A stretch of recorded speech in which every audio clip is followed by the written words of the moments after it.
Hi, friends. Welcome to another edition of Fish Tales with Pat Roach, where I tell you a little story. It could be about fishing or be something about my other interests.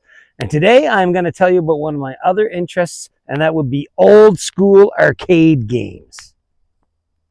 So, way back when, I'm old. See, I'm 55 years old.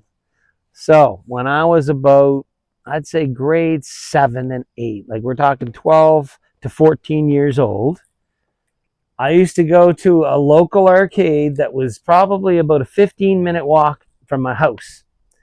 Me and my buddy Neil, his nickname's Ned, we'd go there and play old arcade games. And those games were like Asteroids, Space Invaders. We'd play Joust, Missile Command.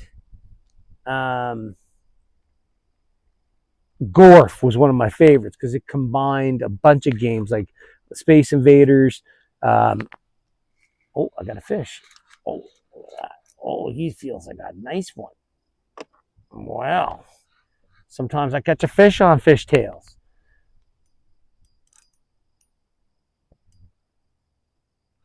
He must have wrapped around something. Oh, he got off. Oh no, wait a minute. He wrapped around something and then I got him free somehow. Let's just see what we're dealing with here. Oh, not a bad little fish. Nice. I like it. Oh, big one. Yeah. Alrighty. There we go. Likes that chartreuse worm. There we are. Yay! Woohoo! I caught a fish on fish tails. That's always a good thing. Yeah! All right. See how big he is.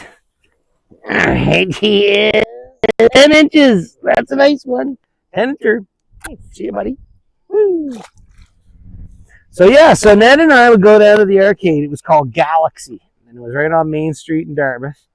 And we'd save up all of our money. Games took a quarter, and then they went up to 50 cents.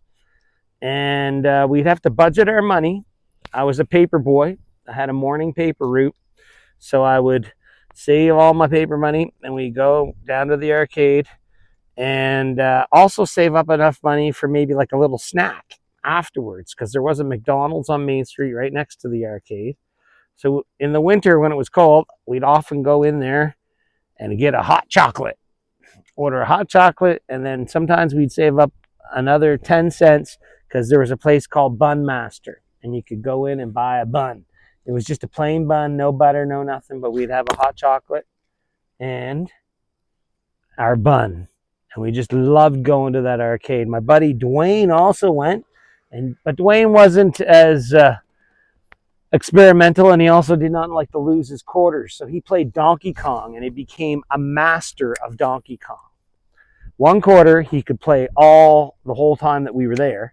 So Ned and I would be like, wonder where Dwayne is. We'd look over at the Donkey Kong machine, and sure enough, he'd be there playing off the same quarter, just doing level after level. But we would play whatever we could, and we just really enjoyed it. It was just a ton of fun. And you'd bump into all your buddies and stuff down at the arcade. And then something really sad happened.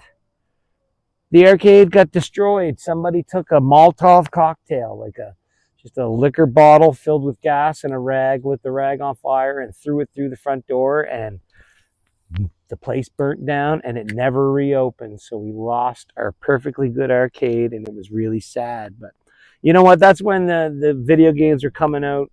Your home video games, like it started with the Atari 2600, and the graphics were challenged, but we were just very happy to play video games. But ColecoVision started coming out with good games back then, like where Donkey Kong looked like the arcade version of Donkey Kong and all the other games we play. But I still miss that arcade. And now there's a couple of these barcades around. And I love going to a barcade, you know, when I do a bunch of touring, do Randy Cheeseburger picnics. If I'm in a city and there's a barcade, we'll often go there and relax after a show and have a couple beers and just play some good old school video games and pinball.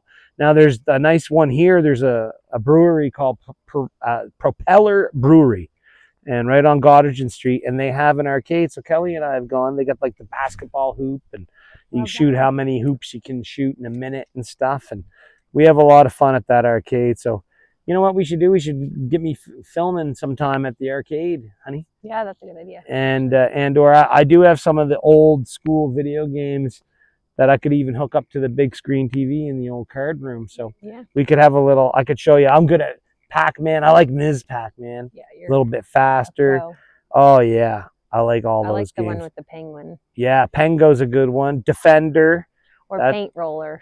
Oh, Paint Roller's a very good game. Paint Roller. That's a good game. They're all just very easy to play.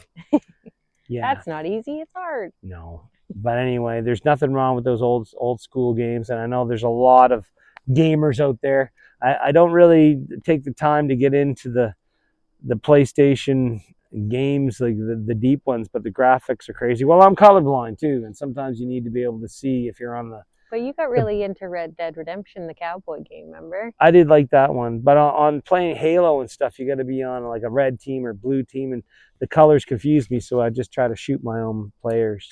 Yeah. Which it would not be good. But I do love the games, and I love having fun. And I love fishing, and you get to see me catch a fish. So thanks for tuning in and watching another segment of Fish Stories. Fish Tales. Sorry, Fish Tales. Fish Tales. Which may not necessarily be about fish. They could be about anything, but with good old Pat Roach. So thank you very much. I hope you like the story. Have a great one. Woohoo!